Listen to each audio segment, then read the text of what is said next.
तो नमस्कार मेरे प्यारे बच्चों, आज के वीडियो में हम बात करने वाले हैं कि 10 ऐसे पॉइंट्स के बारे में 10 ऐसे पॉइंट्स के बारे में जो आपको फिजिक्स में 100 आउट ऑफ 100 दिला सकते हैं बोर्ड के एग्ज़ाम में। तो आपको क्या करना है, बिना एक सेकंड भी स्किप किए हुए वीडियो को पूरा देखिए और उसको कैसे प्रिपेयर करना है, किस चीज़ को, वो इस वीडियो में मैं अच्छे तरह से आपको एक्सप्लेन करूँगा भी किस पॉइंट पे कैसे वर्क करना है। और चैनल पर पहली बार आए तो सब्सक्राइब अवश्य कर लें। तो बात करते हैं, सबसे पहला जो है आपको क्या करना है, आपको अपनी स्टडी का प्लान बना लेना है। अभी आपके पास बोर्ड के पेपर के कुछ दिन बाकी हैं, मतलब जितना टाइम बाकी है उसके हिसाब से प्लान कर लेना है भी इतना टाइम मैं ये चैप्टर पढ़ूंगा, इतना टाइम ये पढ़ूंगा, इतना ये पढ़ूंगा। उसके बाद में सब्जेक्ट्स का भी अलग अलग प्लान बना लेना भी सब्जेक्ट के अंदर मैं वीक हूँ तो उस हिसाब से। अब अगर अपने फिजिक्स के बारे में बात करें तो फिजिक्स का एक प्लान होना चाहिए भी इतने दिनों में से इतने दिन मैं इस चैप्टर को दूंगा, इतने चैप्टर इस दिन इतने चैप्टर को दे दूंगा, इतना कैलकुलेशन करके भी इतने घंटे मैंने फिजिक्स को देने, उनमें से इतने घंटे इसको दूंगा, इतने घंटे इसको दूंगा। ठीक है।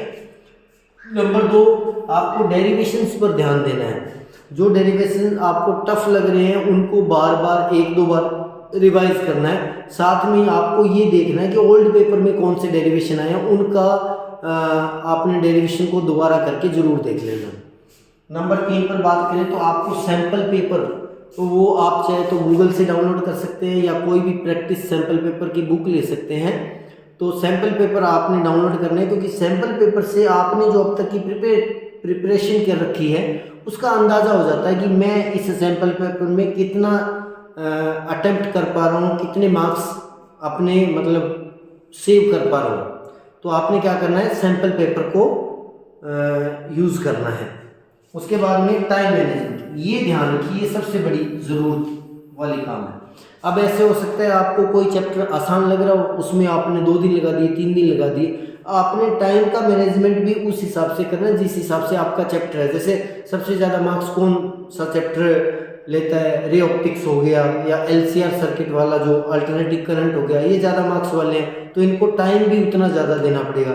जैसे इलेक्ट्रोमैग्नेटिक वेव है, वो छोटा सा चैप्टर है, सबसे कम मार्क्स का, तो उसको टाइम भी उस हिसाब से देना है, टाइम मैनेजमेंट पे ध्यान देना है। इसके बाद में आपको चैप्टर को प्रायोरिटी देनी है भी कौन सा चैप्टर, मतलब ये चैप्टर के अंदर ज़्यादा मार्क्स हैं और मुझे इसमें मेहनत करनी है, या ये चैप्टर है मैं उसमें वीक जा रहा हूँ। तो जिसमें आप वीक जा रहे हो या जो ज़्यादा मार्क्स कैरी करता है उस पर आपने ज़्यादा ध्यान देना, उसको प्रायोरिटी देनी है। या इनमें से कुछ बच्चे ऐसे होते हैं जो बोलते हैं सर हमें 100 नहीं चाहिए, हमें तो बस 80% चाहिए, 90% चाहिए। तो उन बच्चों को भी इस टॉपिक पर ध्यान देना चाहिए कि प्रायोरिटी रखनी चाहिए भी ये चैप्टर करेंगे तो इस हिसाब से। लेकिन इसके साथ खास बात जो इम्पोर्टेंट है वो ये है कि प्रायोरिटी करते समय कभी भी ऐसे चैप्टर को मत छोड़ दीजिएगा जो डिपेंडेंट है। जैसे फर्स्ट पे दूसरा, दूसरे पे तीसरा, तीसरे पे चौथा, ऐसे डिपेंडेंट है ये, इनमें से बीच में से एक निकाल दोगे तो आपको मुश्किल आएगी। तो ऐसा चैप्टर जो बाकी चैप्टर से इंडिपेंडेंट है उसको आप मतलब चाहो तो छोड़ सकते हो, पर 100 आउट ऑफ 100 के लिए आप एक लाइन भी छोड़ो तो गलत बात है। इसके बाद में नो योर सिलेबस, ये बहुत बड़ी इंपॉर्टेंट बात है। बहुत सारे जो बच्चे उन्होंने ओल्ड बुक्स ले रखी हैं या किसी बड़े भाई या बहन की बुक्स ले रखी है, तो ध्यान रखिए कि एनसीईआरटी ने सिलेबस को रिवाइज कर दिया, सिलेबस को कट कर दिया। तो उस हिसाब से जो टॉपिक आपके सिलेबस में उस लेवल का ही पढ़े, ज़्यादा डीप ना जाएं। जैसे आपको इंटरफेरेंस दिया हुआ है तो इंटरफेरेंस के आगे बहुत सारे कंसेप्ट जो आपको नहीं दिए गए हैं, जो पुरानी बुक्स के अंदर थे, तो वो पढ़ने की नीड नहीं है। जैसे आपको और भी बहुत सारी चीज़ें हैं जो आप अगर पुरानी बुक और नई बुक में कंपेयर कर पाओ तो आपको पता लगेगा। नहीं तो आप ये ध्यान रखिए भी अगर आपके पास पुरानी बुक है तो आप किसी भी अपने भाई, दोस्त, सहेली से न्यू वाली बुक देखकर एग्जैक्ट जो 2023-24 का एडिशन है उसको देखकर अपने टॉपिक्स को कवर करें।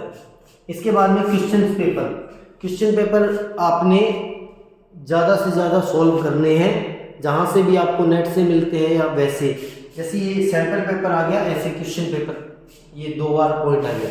इसके बाद में आपको PYQs देखने हैं, 5 साल के, 7 साल के या 10 साल के, जितना भी आपको टाइम मिले PYQs यानी पुराने जो क्वेश्चन आए हुए हैं एग्जाम के अंदर उनको देखना है, और देखना है कि क्वेश्चन को कैसे मोल्ड किया गया है, कैसे क्वेश्चन की डेफिनेशन बदली गई है, कैसे क्वेश्चन की लैंग्वेज को चेंज किया गया है, किस टॉपिक को किस हिसाब से पूछा गया है, तो इस हिसाब से आपको देखना है। उसके बाद में न्यूमेरिकल प्रैक्टिस, जैसे आपको पता है कि 3 से 4 न्यूमेरिकल या 2 न्यूमेरिकल भी आ सकते हैं, या MCQs के अंदर वो क्या करते हैं न्यूमेरिकल सेट कर देते हैं। तो आपको जितने भी फॉर्मूले हैं उनके हिसाब से न्यूमेरिकल्स को जरूर देखना है। एक जो आपके एग्जाम्पल वाले न्यूमेरिकल है वो जरूर देखने हैं, और फॉर्मूले के हिसाब से कम कोशिश तो कीजिए फिजिक्स का हर फॉर्मूला भी आपको याद हो, क्योंकि 100 आउट ऑफ 100 के लिए तो ज़रूरी है।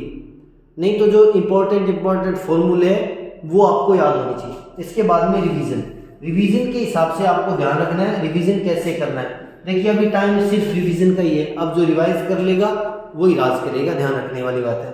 रिवीजन को आपको कैसे करना है कि चैप्टर के हिसाब से रिवीजन करना है। एक टफ है जो ज़्यादा मार्क कैरी कर रहा है ब्लूप्रिंट के हिसाब से, यानी ये इतने मार्क्स का आएगा, जैसे बोर्ड में कोई 6 मार्क्स का आ रहा है तो उस हिसाब से उसको टाइम देना है, उस हिसाब से रिवाइज करना है। रिवाइज करते समय भी आपको क्या ध्यान रखना है कि जैसे कोई टॉपिक आपको बहुत ज़्यादा प्रॉब्लम कर रहा है, ठीक है, तो उसको टाइम थोड़ा सा ज़्यादा देना है। और जैसे मान लेते हैं आपको कोई भी चैप्टर ये है, आपने इसको ऑलरेडी 3 बार रिवाइज कर लिया है, तो अब जब इसको रिवाइज करो तो आपको 20, 15 या ऐसे मिनट ही लगने चाहिए, ज़्यादा मिनट नहीं लगने चाहिए, ज़्यादा टाइम नहीं लगना चाहिए। तो ये थे 10 ऐसे टॉपिक्स, 10 ऐसे पॉइंट्स जिन पर आपको ध्यान देना है अगर आप चाहते हैं फिजिक्स में 100 आउट ऑफ 100 CBSE के अंदर लेके आना, अपने NCERT बोर्ड के अंदर लेके आना। मिलते हैं एक नई वीडियो में, तब तक के लिए नमस्कार।